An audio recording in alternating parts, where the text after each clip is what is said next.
Una frase breve. Menos de 140 caracteres.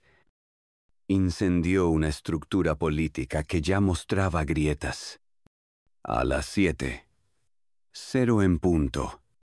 Hora de Washington, D.C. Los principales medios estallaron con el mismo titular en rojo.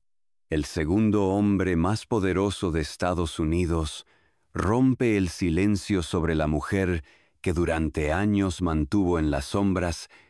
J.D. Vance, el actual vice president, otrora renegado del propio Partido Republicano, finalmente emitió una declaración pública sobre su enigmática esposa, Usha Vance.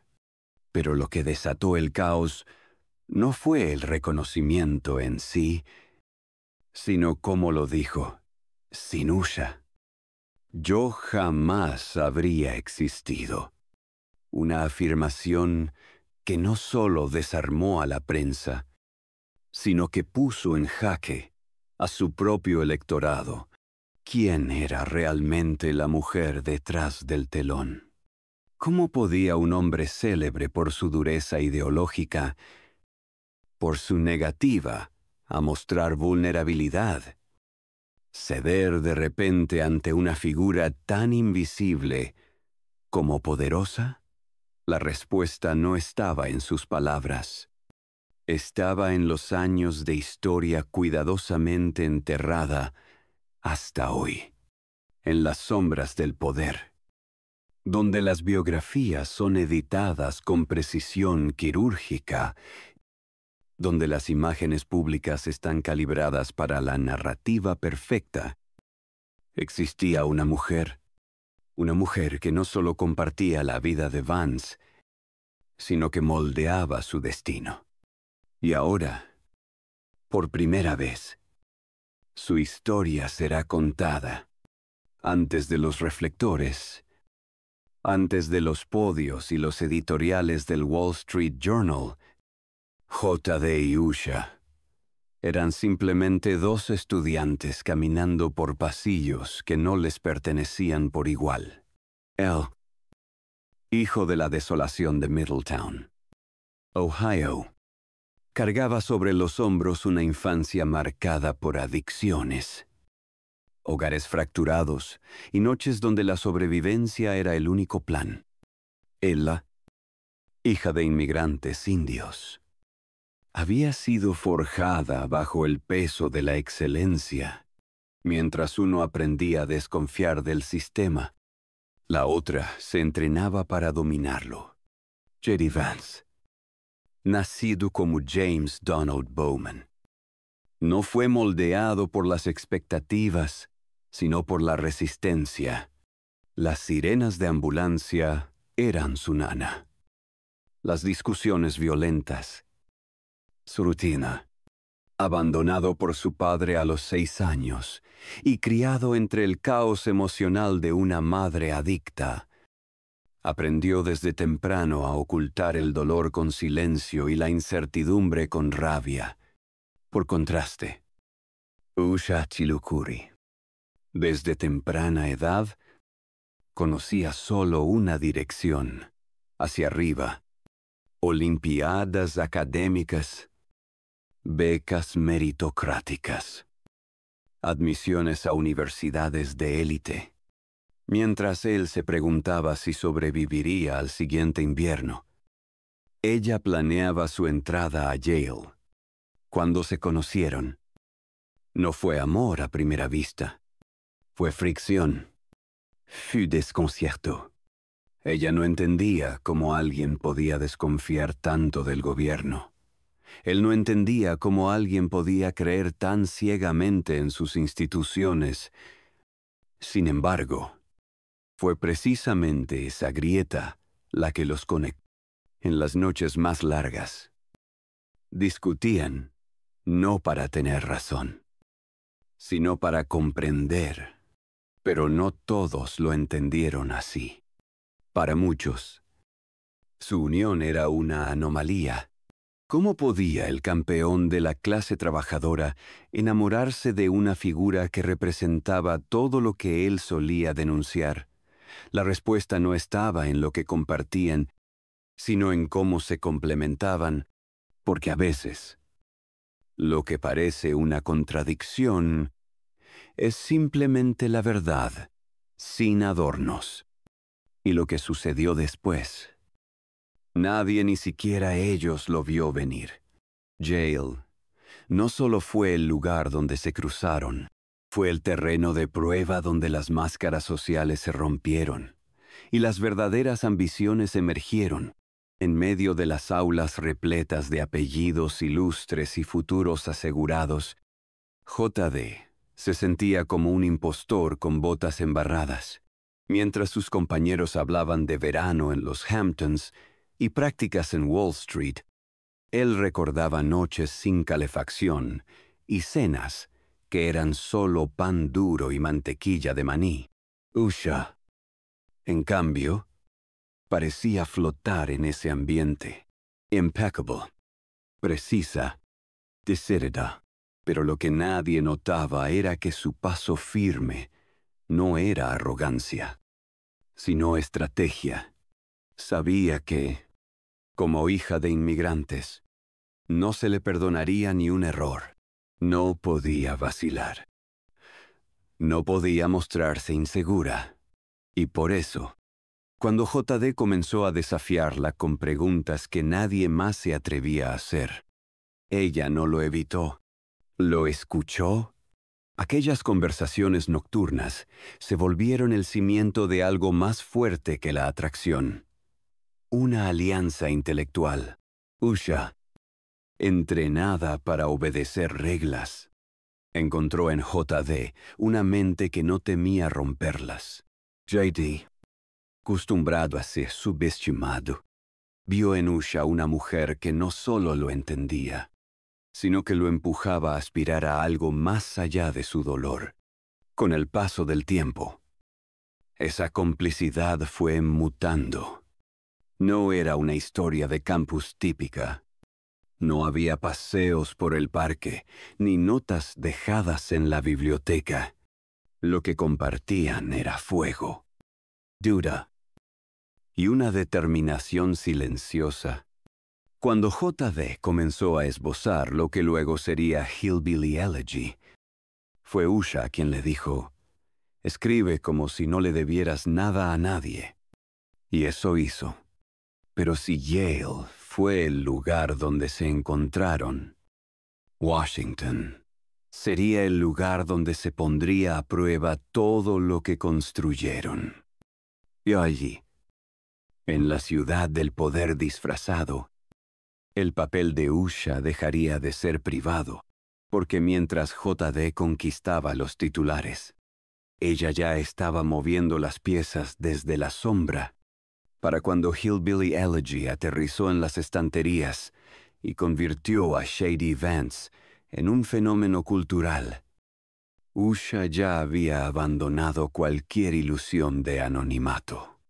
Mientras el país lo leía como el nuevo rostro de la clase obrera blanca, ella observaba con una mezcla de orgullo y preocupación, porque sabía lo que nadie más veía.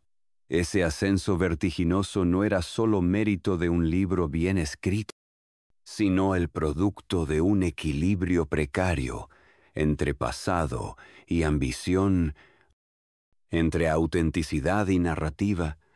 Cuando J.D. decidió dar el salto a la política, no fue una ocurrencia espontánea. Fue una jugada milimétricamente planeada en la cocina de su casa, con Usha, trazando escenarios, mapeando alianzas, evaluando riesgos. No aparecía en las fotos, pero su huella estaba en cada palabra de cada discurso. No ocupaba titulares, pero sus preguntas eran las que afinaban cada argumento antes de un debate. Ella no lo aconsejaba, ella lo entrenaba. Fue Usha quien desmontó sus frases repetitivas quien afiló su tono hasta hacerlo sonar genuino, sin parecer ensayado. Mientras otros esposos políticos tejían alfombras rojas o se limitaban a posar, Usha organizaba sesiones simuladas con asesores, reescribía fragmentos de discursos e incluso marcaba pausas exactas para cada réplica en el debate vicepresidencial del 2024. Y cuando ese debate finalmente se emitió en cadena nacional, el país vio a JD como nunca antes, sereno, articulado, firm. Los medios lo llamaron el claro ganador. Pero en el cuarto de preparación había otra figura que merecía el aplauso. Porque sin Usha, esa versión de JD simplemente no existiría. Pero el éxito tiene precio. Y el precio de una victoria tan perfecta es la sospecha. ¿Quién es realmente la mujer que moldea al hombre más inesperado de la política conservadora? ¿Y hasta dónde está dispuesta a llegar? A medida que J.D. Vance ascendía como meteoro en la órbita del Partido Republicano, su narrativa de autenticidad comenzó a mostrar grietas, porque cuanto más hablaba en público sobre los peligros de la élite progresista y la ideología woke, más se volvía imposible ignorar una verdad incómoda. La persona que dormía a su lado cada noche representaba todo aquello contra lo que decía estar luchando mientras él condenaba en el Senado los programas de diversidad, equidad e inclusión, tachándolos de tóxicos y divisivos. Usha trabajaba en un bufete que no solo apoyaba estas políticas, las enarbolaba como estandarte. Monga, Toyes, Olson era conocido por ser un oasis de inclusión en el mundo corporativo. Sus campañas públicas a favor de la representación racial, los derechos LGBTQ+, y la paridad de género estaban entre las más avanzadas del sector legal. No era un detalle menor. Era un abismo ideológico dentro del propio hogar de uno de los políticos más conservadores del país. Los críticos no tardaron en señalarlo. ¿Cómo puede un hombre que denuncia la infiltración de la izquierda en las instituciones públicas convivir con una mujer que la impulsa desde la esfera privada? Algunos lo llamaron hipocresía. Otros lo vieron como una jugada estratégica para ganar en ambos frentes, la base republicana y los donantes moderados, pero lo que ninguno podía explicar era la frialdad con la que JD respondía. No se defendía, no justificaba, solo repetía que lo importante en un hogar no era estar de acuerdo, sino compartir principios, una afirmación que, viniendo de alguien que había construido su carrera política en base a la coherencia personal, sonaba peligrosamente calculada. La contradicción se volvía cada día más visible. En la calle, los votantes se preguntaban si habían sido engañados. En los pasillos del poder, las alianzas empezaban a temblar, y en el centro del huracán, Usha guardaba silencio. Pero ese silencio no duraría mucho más. Mientras los analistas diseccionaban cada palabra de JD y los medios buscaban una grieta en su relato, Usha permanecía en lo que parecía ser un segundo plano. Pero los que sabían mirar con atención entendieron que el verdadero poder no siempre hace ruido. Ella no ofrecía entrevistas, no aparecía en los talk shows, ni siquiera tenía una presencia activa en redes sociales. Y sin embargo, cada paso de la campaña, cada decisión de comunicación, Cada giro estratégico que parecía espontáneo llevaba su firma invisible. La investidura de JD como vicepresidente, el 20 de enero de 2025, fue el punto de inflexión. Todos los ojos estaban puestos en Trump. Pero en la penumbra de ese escenario histórico, Usha robó titulares sin decir una palabra. Su sola presencia, el porte, el aplomo, la frialdad estratégica con que saludaba, observaba y desaparecía, desató un frenesí en las redes. No era una primera dama al uso, era algo más difícil de clasificar. Una estratega sin cargo oficial. Colaboró discretamente en la logística de la ceremonia. Supervisó el mensaje de unidad transmitido por el nuevo gabinete. Y se dice que intervino directamente en el orden de aparición de ciertos invitados clave, influyendo en la coreografía del poder. Lo más perturbador para algunos era su dominio absoluto del equilibrio. Nunca sonreía demasiado. Nunca se mostraba débil. No buscaba el foco, pero el foco la buscaba igual. Su silencio era una declaración. Su quietud, una provocación. Y mientras los aliados más cercanos de JD empezaban a llamarla el muro de contención, los detractores tenían otro nombre. La arquitecta silenciosa del poder republicano. Pero lo que nadie sabía aún era que Usha no solo estaba detrás de la estrategia, estaba empezando a construir su propia narrativa, una que no incluiría permiso. Durante años, la invisibilidad fue el escudo perfecto de Usha Vance.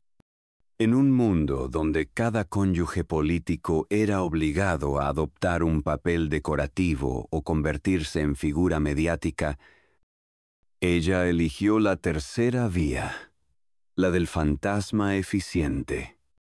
Nadie podía atacarla si nadie la conocía. Nadie podía juzgarla si nunca hablaba, hasta que hablaron por ella. Todo comenzó con un ataque desde los rincones más oscuros de la ultraderecha. Nick Fuentes, nacionalista blanco y provocador digital, dedicó un episodio entero de su podcast a destrozar el matrimonio de JD. Lo acusó de traicionar su sangre por casarse con una mujer no blanca. La frase que encendió la tormenta fue brutal. ¿Qué clase de hombre se casa con alguien llamada Usha? El silencio ya no era una opción. JD, hasta entonces hábil en evitar confrontaciones personales, rompió su norma, no para defender su imagen, sino para defenderla a ella. En una aparición en el programa de Megyn Kelly, su respuesta fue clara. Obviamente, Usha no es blanca, pero la amo. Es una madre increíble, y es más fuerte que todos esos cobardes que la critican. Las palabras, lejos de ser un discurso calculado, sonaban a herida real. No estaba actuando, estaba sangrando. Los medios recogieron el gesto como un momento inédito. Por primera vez, JD mostraba humanidad sin filtro, pero esa exposición también arrastró a Usha al centro del tablero, y allí la protección del anonimato ya no servía. Mientras los ataques racistas continuaban, también lo hacían las preguntas incómodas. ¿Por qué había callado tanto tiempo? ¿Tenía ambiciones propias? ¿Era realmente la mujer pasiva que las fotos familiares sugerían? Y lo más inquietante, ¿era ella quien estaba controlando el rumbo político desde las sombras? ¿O simplemente esperando el momento de entrar al escenario? La siguiente jugada, por primera vez, Ya no sería de JD. El momento llegó sin advertencia. No hubo anuncio, ni comunicado, solo un cambio de tono. Mientras JD consolidaba su imagen como bastión conservador en tiempos de agitación, los rumores comenzaron a correr entre pasillos de mármol y alfombras insonorizadas del Capitolio. Usha no estaba solo observando, estaba influyendo directamente. Durante una reunión privada del Comité de Asuntos Judiciales en mayo de 2025, una fuente interna reveló que varios pasajes de la intervención de JD sobre nominaciones judiciales habían sido redactados y revisados por Usha no como correctora, como autora, aquellos fragmentos precisos, quirúrgicos, imposibles de desmontar, llevaban su sello intelectual. La redacción era legalmente impecable y emocionalmente letal, lo que en otros círculos se habría celebrado como una muestra de trabajo en equipo. En Washington se interpretó como una amenaza, porque si Usha podía moldear la narrativa sin sentarse en ninguna banca oficial, ¿qué impediría que terminara interviniendo directamente en las decisiones del Estado? Las especulaciones se intensificaron cuando, semanas después, JD anunció que no buscaría la renovación de ciertos programas federales progresistas, exactamente los mismos que Usha había apoyado públicamente en sus años en el bufete Munger. Tolles and Olson. ¿Había ocurrido un viraje ideológico interno? ¿O Usha estaba desdoblándose, calculando dos tableros a la vez? La pregunta ya no era si Usha tenía poder. La pregunta era qué estaba dispuesta a hacer con él. Y entonces, un documento filtrado cambió el tablero por completo. Un informe estratégico firmado por un grupo de asesores anónimos sugería que, en caso de una futura carrera presidencial, Usha Vance debía ser considerada como factor decisivo para atraer el voto femenino moderado. Ella ya no era un nombre al margen. Era una posibilidad. Washington es una ciudad que se alimenta de rumores, pero hay ciertos susurros que producen escalofríos incluso entre los veteranos del poder. El nombre de Usha Vance empezó a circular en cenas privadas, en informes internos de comités de campaña, en mensajes cifrados entre estrategas del Comité Nacional Republicano, no como cónyuge ejemplar, no como asesora en la sombra, sino como candidata. La idea era, en apariencia, absurda. Usha nunca se había presentado a elecciones. No había dado discursos públicos. No tenía historial legislativo. Pero eso mismo era su ventaja, una hoja en blanco en una era de hartazgo ideológico, una mujer racialmente diversa, educada en Yale, madre de familia, professional, intachable, con una imagen pública aún moldeable.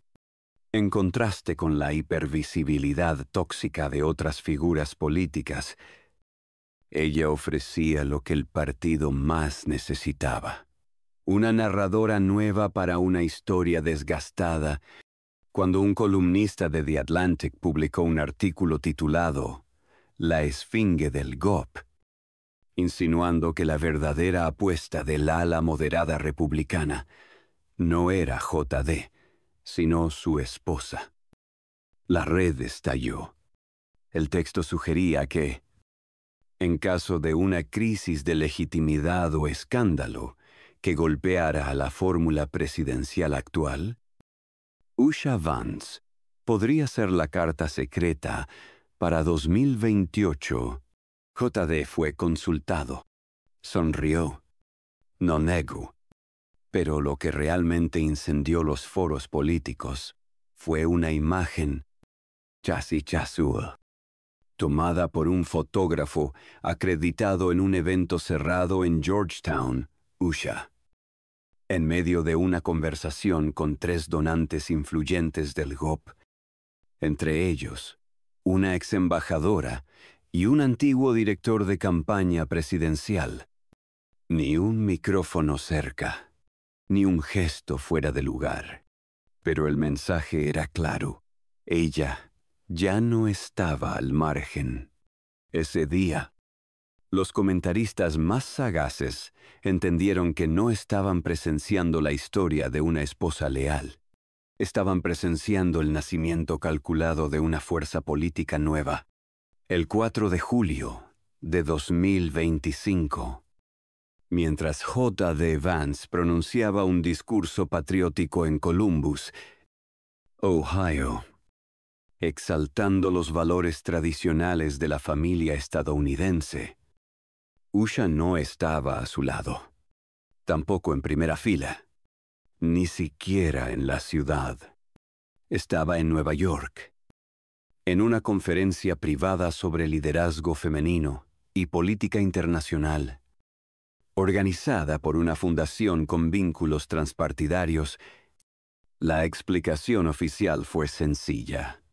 Compromisos previos, pero en los pasillos del poder. Nadie creyó en casualidades. Era la primera vez desde la campaña presidencial que Usha rompía la sincronía perfecta con su esposo. Y fue también la primera vez que J.D. lució vulnerable en cámara. Las palabras eran las de siempre, pero los ojos buscaban a alguien que no estaba. A los pocos días, un editorial del Washington Post tituló sin tapujos: ¿Qué pasa en casa de los Vance? El artículo no contenía denuncias ni fuentes anónimas. Solo una hipótesis inquietante, que por primera vez, la ambición de ella había comenzado a correr más rápido que la lealtad mutua. Los aliados internos confirmaban en privado que J.D. había rechazado ofertas de varios sectores conservadores para proyectar a Usha como rostro de nuevas iniciativas. No es su momento, habría dicho, pero en los hechos, ella ya había comenzado a construir el suyo. Una excompañera de Usha en Yale, ahora periodista de investigación, filtró a Político un correo privado de hace años donde Usha escribía: «No nací para ser la sombra de nadie. Lo acompaño porque lo amo. Pero no confundan mi silencio con renuncia». La frase circuló como fuego en la pradera, en cenas políticas, en los talk shows, incluso en sesiones del Senado. El nombre de Usha ya no se pronunciaba con tono reverente, sino con cuidado, porque había dejado de ser solo una esposa. Ahora era una variable incontrolable. Y si el partido no la quería como líder, al menos necesitaba saber cómo evitar que se convirtiera en rival. El 2 de noviembre de 2025, J.D. Vance dio su discurso más importante hasta la fecha. En él, delineó la visión de una América reconstruida sobre valores tradicionales, justicia implacable y un rechazo total a las ideologías identitarias que fragmentan el alma nacional. La ovación fue ensordecedora. La militancia conservadora lo celebró como un nuevo Reagan. Pero entre los analistas, un detalle pasó desapercibido. Por primera vez en un acto central, J.D. no mencionó a Usha ni una sola vez. No fue un olvido, fue un cálculo. Para muchos, la omisión confirmó lo que se venía gestando en voz baja. La asociación perfecta había llegado a su punto de inflexión. No era enemistad. No era traición. Era algo más letal. Divergencia de trayectorias. Mientras JD se afianzaba como la cara dura del conservadurismo puro, Usha se convertía en símbolo de otra cosa. Una nueva derecha pragmática, diversa, constitucionalista, más fría que populista. Desde el Instituto Federalista hasta paneles legales de Harvard, su presencia se multiplicaba, siempre con la misma táctica: hablar poco, afluir mucho. Sus 3 hijos, Ivan, Vivek y Mirabel, ya eran parte de esa narrativa. JD los mostraba como ejemplo de familia americana tradicional.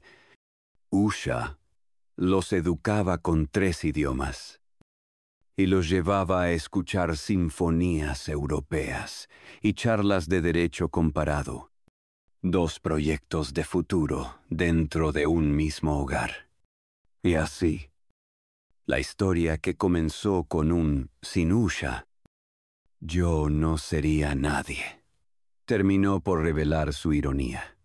Porque ahora, incluso si JD desapareciera del mapa político, ella seguiría avanzando. No como viuda simbólica de una narrativa conservadora, sino como autora emergente de su propia doctrina. Usha Vance nunca gritó, nunca posó, nunca prometió, pero en cada gesto, en cada vacío estratégico, en cada ausencia calculada, escribió un legado. No fue la mujer detrás del poder, fue la mujer que, mientras todos miraban a otro lado, redefinió lo que significaba tenerlo.